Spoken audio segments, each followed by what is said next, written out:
Good evening and welcome to episode 93 of Mystery, Murder, and Mayhem. I do want to apologize again for my absence this past Friday night. I was unable to record a new episode for What the Friday because my old trusty microphone finally died. Its replacement was delivered just a little bit ago, so I've been trying to figure that out. So here we are, we're back in business. But tonight, I'm going to bring you this story, or actually, really two stories that are eerily similar, but took place over a century apart. The first is the story of Mary Ashford, and it took place back in 1817. And the second is the case of Barbara Forrest, and that took place in 1974.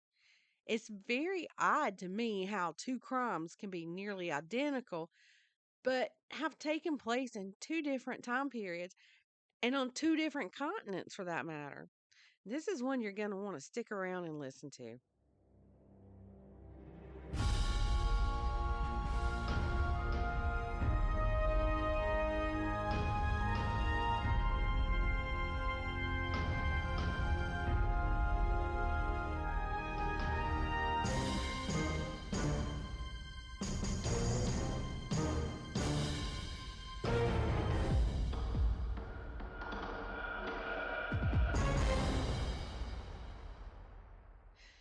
So, like I said, the first story took place in 1817, and the victim in this story is a young woman of only 20 years old, and her name was Mary Ashford.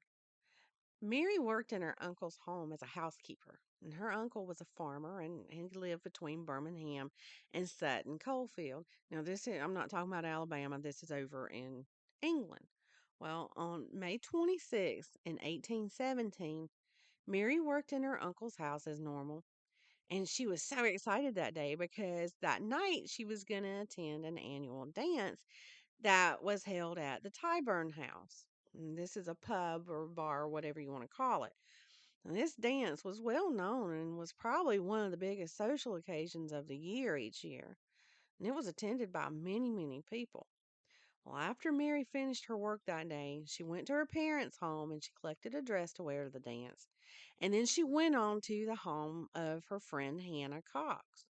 After she was changed from her work clothes into her dress that she was wearing to the dance, the two young women left for the dance, and Mary left her work clothes behind at Hannah's house.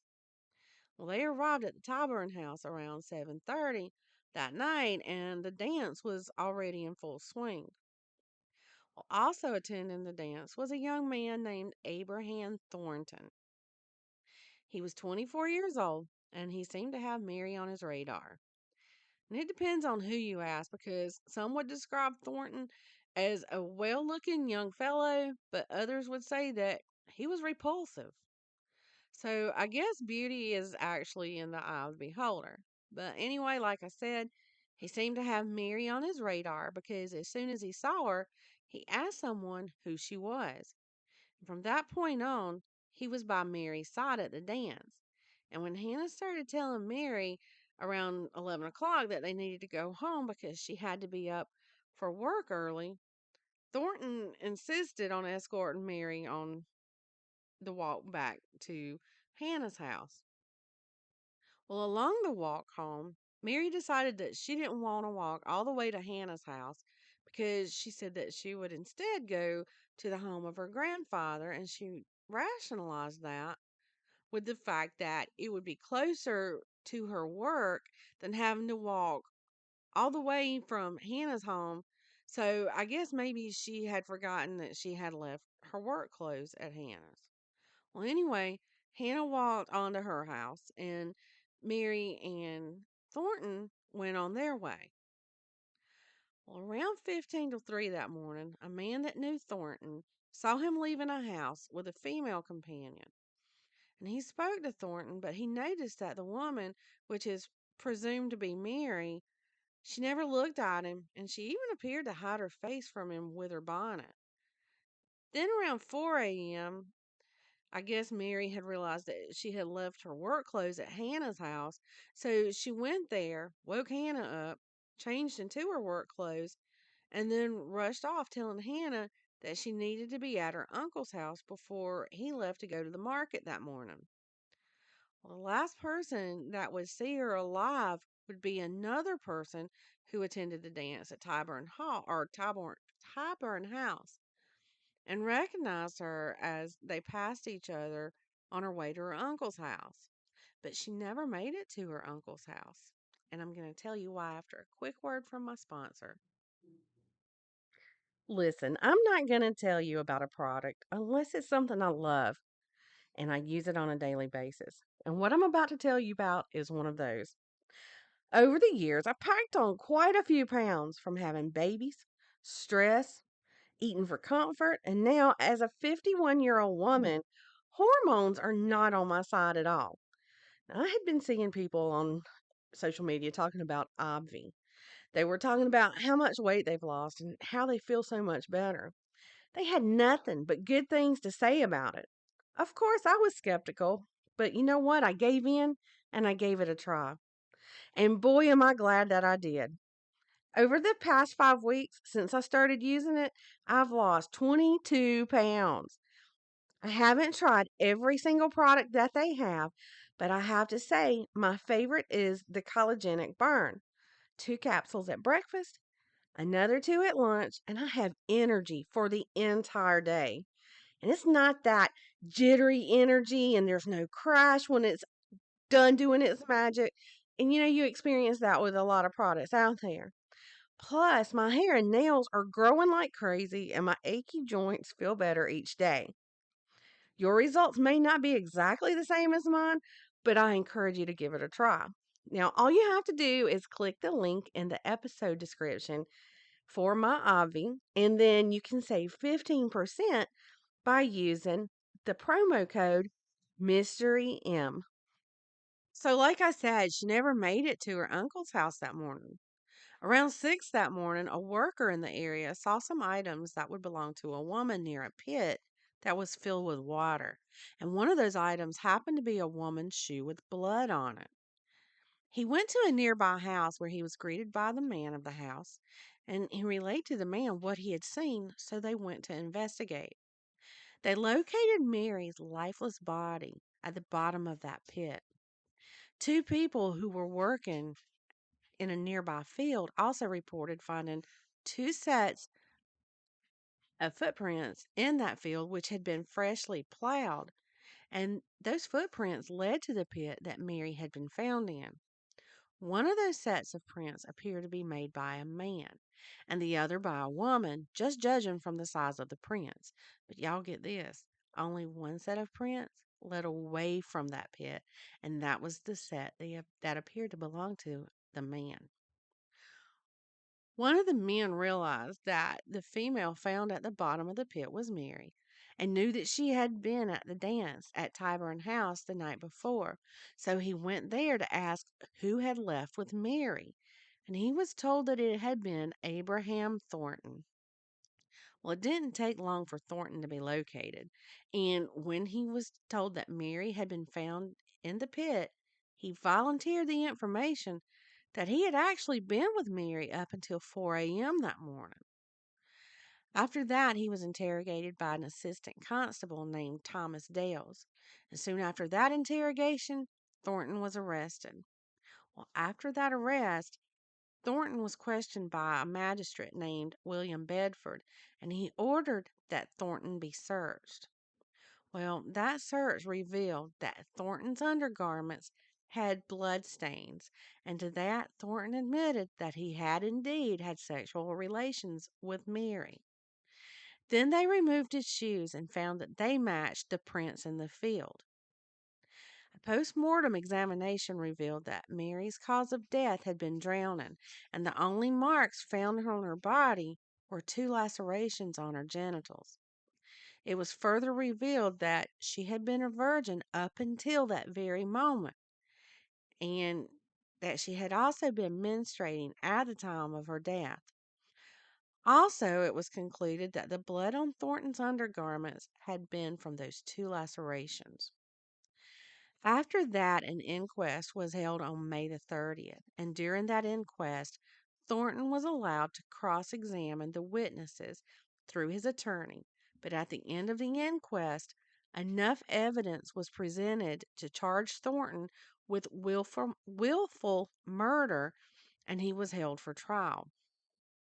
Well, before the trial, pamphlets were being passed out around the town that explained or tried to explain Thornton's guilt. So the public opinion of Thornton was very negative. And despite this, the trial began on August the 8th, and his defense attorney, had even tried to get the trial moved because he said he wouldn't get a fair trial. Well, as you can imagine, this was a very hot trial. People filled the streets surrounding County Hall, which is where they had the trial, and they were hoping to get in and witness the trial.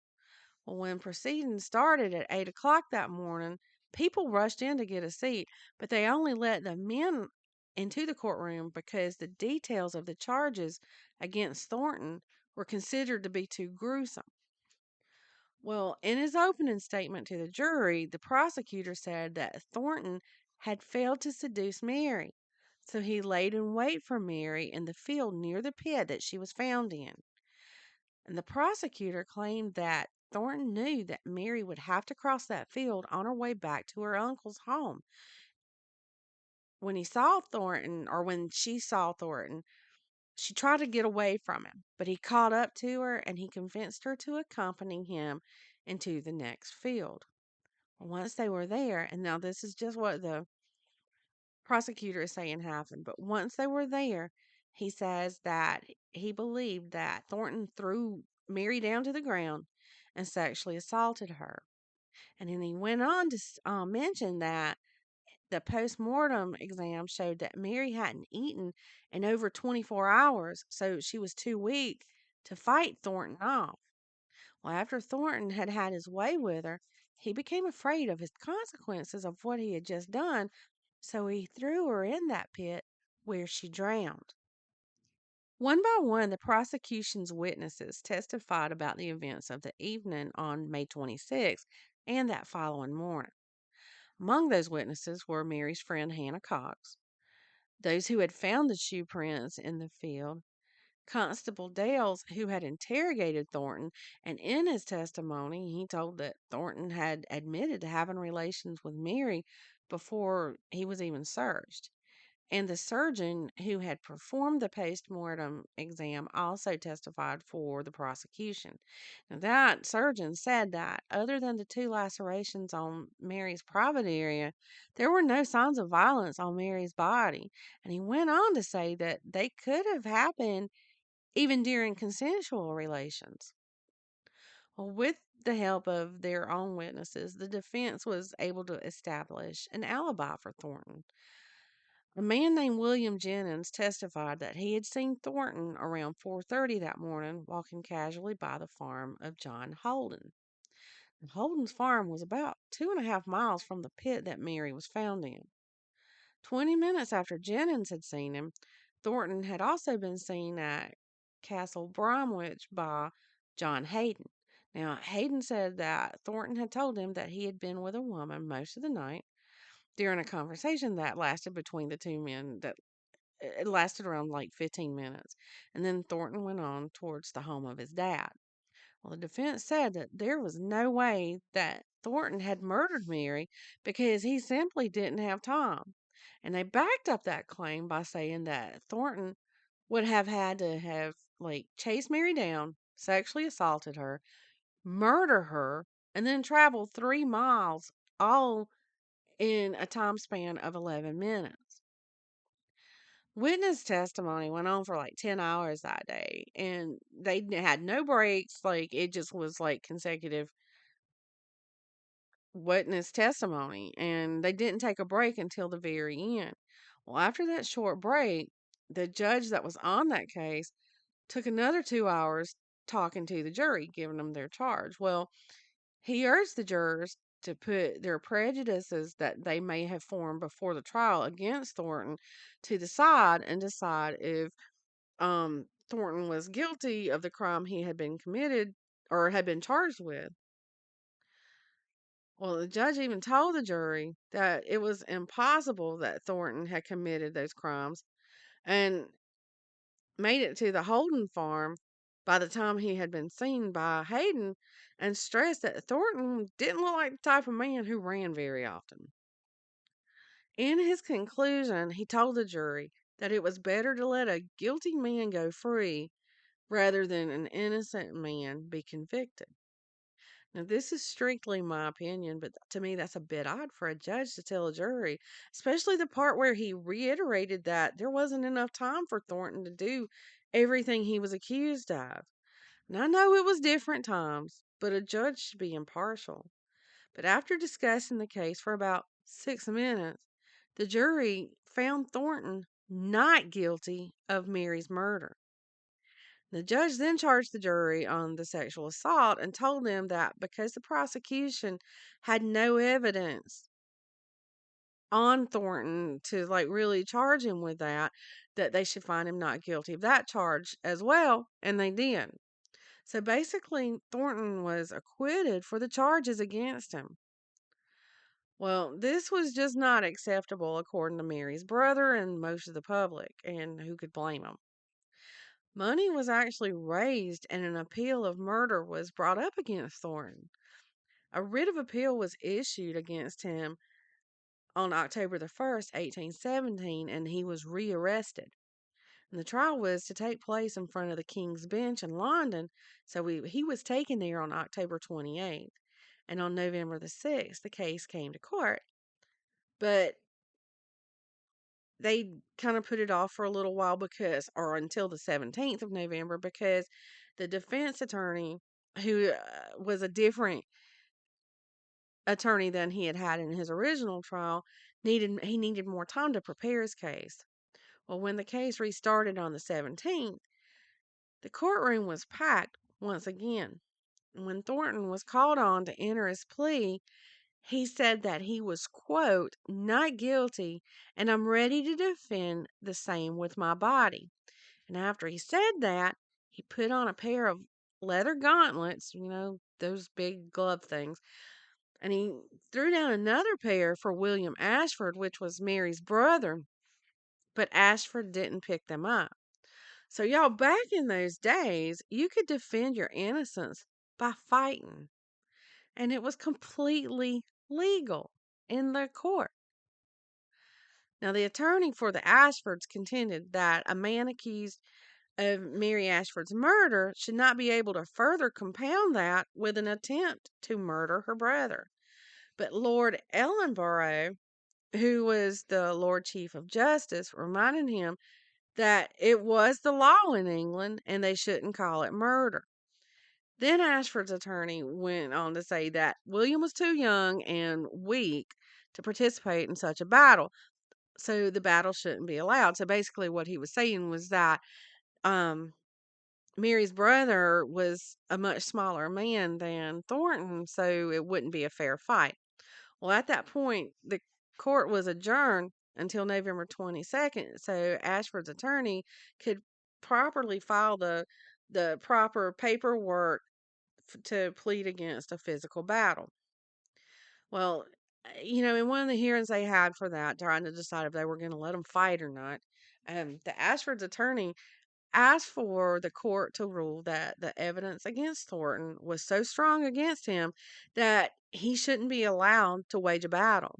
But Thornton's attorney stated the opposite, and the trial went on. So the court adjourned again, and one of the Ashford's attorneys asked for another adjournment so that he could reply to the side's arguments. So it was delayed again until April the 16th. After the closing arguments, the justices discussed the case for about 15 minutes and came back and said that the evidence against Thornton was not so strong as to not allow him to wage a battle. So basically, what that meant was that he could go ahead and choose to have a fight. But Lord Ellenborough told Ashford that he could let Thornton be released without an obligation to return to court, which I really don't understand because he hadn't been found guilty or not guilty at that point, other than at the original trial. After that, Court was adjourned again until April the 20th so that Ashford could think about what he wanted to do at that point. Well, when they came back to court on April the 20th, Ashford's attorney stated that they had no objection with Thornton being discharged as long as no action would be taken against William Ashford. So Thornton was freed, and soon afterwards he moved to the United States because he could no longer find employment due to the reputation of him being known as a possible murderer and what he had done to Mary.